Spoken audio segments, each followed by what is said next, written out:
হাতে মালা নিয়ে মন্দিরে যান অথবা জেলে যাওয়ার জন্য প্রস্তুত থাকুন। হাবড়া হাসপাতালে দালাল রাজ রুখতে কড়া হুঁশিয়ারি বিধায়ক দেবদাস মণ্ডলের।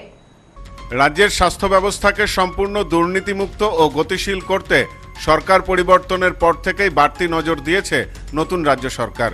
জেলা জুড়েই সরকারি হাসপাতালগুলির পরিস্থিতি খতিয়ে দেখতে লাগাতার পরিদর্শনে যাচ্ছেন স্থানীয় জনপ্রতিনিধিরা। সেই ধারাবাহিকতা বজায় রেখেই এবার হাবড়া স্টেট জেনারেল হাসপাতালে আকস্মিক পরিদর্শনে গেলেন হাবড়ার নবনির্বাচিত বিধায়ক দেবদাস মণ্ডল।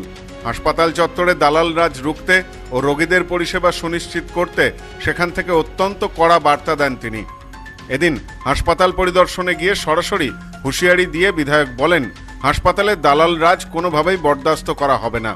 যারা এই কাজের সাথে যুক্ত তারা হয় মালা নিয়ে কোনো ধর্মীয় স্থানে চলে যান, তা না হলে সোজা শ্রীঘরে যাওয়ার জন্য প্রস্তুত থাকুন। জানা গেছে, ব্যক্তিগত কারণে হাসপাতাল সুপার এদিন উপস্থিত না থাকায় বিধায়ক দেবদাস মণ্ডল হাসপাতালের কর্তব্যরত চিকিৎসক এবং অন্যান্য স্বাস্থ্যকর্মীদের সাথে দীর্ঘক্ষণ কথা বলেন। সাধারণ রোগীদের সাথে যাতে কোনো ধরনের দুর্ব্যবহার না করা হয় সে বিষয়েও তিনি কড়া ভাষায় সতর্ক করে দেন। তিনি স্পষ্ট জানিয়ে দেন, রোগীদের পরিষেবা দেওয়ার ক্ষেত্রে কোনো গাফিলতি বা অসৌজন্যমূলক আচরণ সামনে এলেই আইনগতভাবে কঠোর থেকে কঠোরতম ব্যবস্থা নেওয়া হবে। পাশাপাশি হাবড়া হাসপাতালের চিকিৎসার পরিকাঠামোগত উন্নয়নের ওপরেও জোর দেন বিধায়ক। হাসপাতালের খামতিগুলি দূর করতে এবং আধুনিকরণের জন্য ঠিক কী কী চিকিৎসা সরঞ্জামের প্রয়োজন তা দ্রুত হাসপাতাল কর্তৃপক্ষকে লিখিতভাবে জানাতেও বলেন তিনি। রাজ্যের স্বাস্থ্য ব্যবস্থার মানোন্নয়নে নতুন সরকার যে দায়বদ্ধ তা আরও একবার স্মরণ করিয়ে বিধায়ক আশ্বস্ত করেন যে হাসপাতাল কর্তৃপক্ষের কাছ থেকে তালিকা পেলেই তিনি সরাসরি রাজ্য সরকারের সঙ্গে কথা বলে দ্রুত সমস্ত সমস্যার সমাধান করবেন। বিধায়কের এই কড়া অথচ ইতিবাচক পদক্ষেপকে সাধুবাদ জানিয়েছেন হাসপাতালে চিকিৎসা করাতে আসা সাধারণ মানুষ।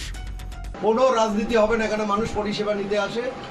এখানে না কোনো দল দেখা হবে, কোনো পলিটিক্স হবে। এখানে বিজেপির কেউ রাজনীতি করতে আসবে না, আর অন্য দল তো প্রশ্নই ওঠে না। এদের সাথে পরিচয় আছে, পরিচয় সব হয়ে যাবে।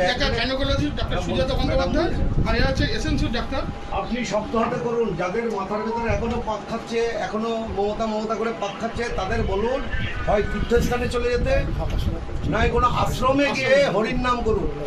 এখানে কোনো জায়গা হবে না, বলে দিন, পরিষ্কার বলে দিন, শক্ত হাতে বলে দেবেন। প্রশাসন আপনাদের সাথে আছে নিশ্চিত। দুর্ভাগ্য আর যাই বলুন, ওনার কাকা মারা গেছে বলছেন, ব্যাটে বলে ওনার হয়তো কানেক্ট হয়েছে। উনি থাকেন না, এটা ঠিকই, অনেকে বলতে পারছেন না। আবার আসবো, আমাদের আসার উদ্দেশ্য মানুষ পরিষেবা পাক, স্বাস্থ্য পরিষেবা। কি বললাম আপনারা অন ক্যামেরায় দেখলেন, শুনলেন, রেকর্ডও করেছেন।